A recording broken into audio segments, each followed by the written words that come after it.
Ny mety tetry ny andro any Andranomasina ny Alahady fahavalon'ny volana septambra 2024 amin'ny ora maraina hatramin'ny alatsinainy fasivy volana septambra 2024 amin'ny ora maraina. Tsy misy ny filazana manokana mahakasika ny alondrano ho amin'ity aneo ity. Ho an'ny morontsiraka Atsinanana, tanjona Bobaomby hatrany amin'ny tanjona Angotsy, andorana malana ny andro ho avy Atsimasanana andrivotra ka ho 20 ka hatramin'ny 70 km isan'ora, atratra 570 km isan'ora indraindray manakaiky ny tendrony avaratra.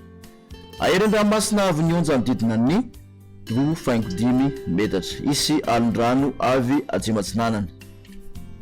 Tanjona Angotsy hatramin'ny Manoro, andorana miatoato ny andro ho avy Atsinanana Atsimatsinanana andrivotra ka ho 7 ka hatramin'ny 20 km isan'ora, anonjabe Andranomasina avy nionja 2.5 ka hatramin'ny 2 metatra.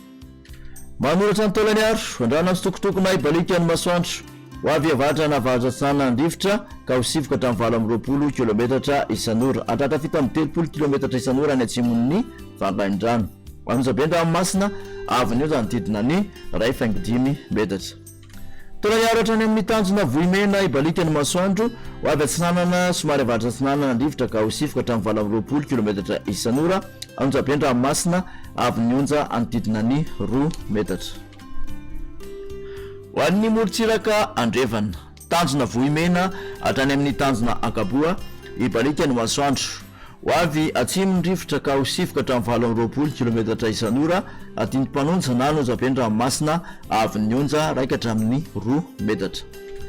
Tanjona Ankaboa hatrany amin'ny tanjona Vilanandro ibalika ny masoandro ho avy avaratra andrivotra amin'ny ankapobeny ka ho 7 ka hatramin'ny 20 km isan'ora, adiny mpanonja Andranomasina avy nionja 2.5 ka hatramin'ny 1 metatra. Tanjona Vilanandro hatrany Analalava ibalika ny masoandro ho avy Atsimasanana andrivotra ny maraina ka ho 7 ka hatramin'ny 20 km isan'ora, atratra fita amin'ny 30 ka hatramin'ny 570 km isan'ora indraindray any avaratry Majanga.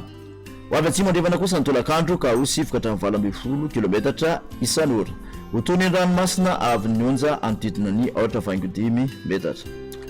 Analalava hatrany amin'ny tanjona Bobaomby, andrano sitokotokona ibalika ny masoandro ho avy Atsimatsinanana andrivotra ka ho 20 ka hatramin'ny 570 km isan'ora any amin'ny tendrony avaratra. Iovaova kosa ny ankafa ka ho 7 ka hatramin'ny 20 km isan'ora. Ho toy ny adiny mpanonja Andranomasina avy nionja 2.5 ka hatramin'ny 1 metatra.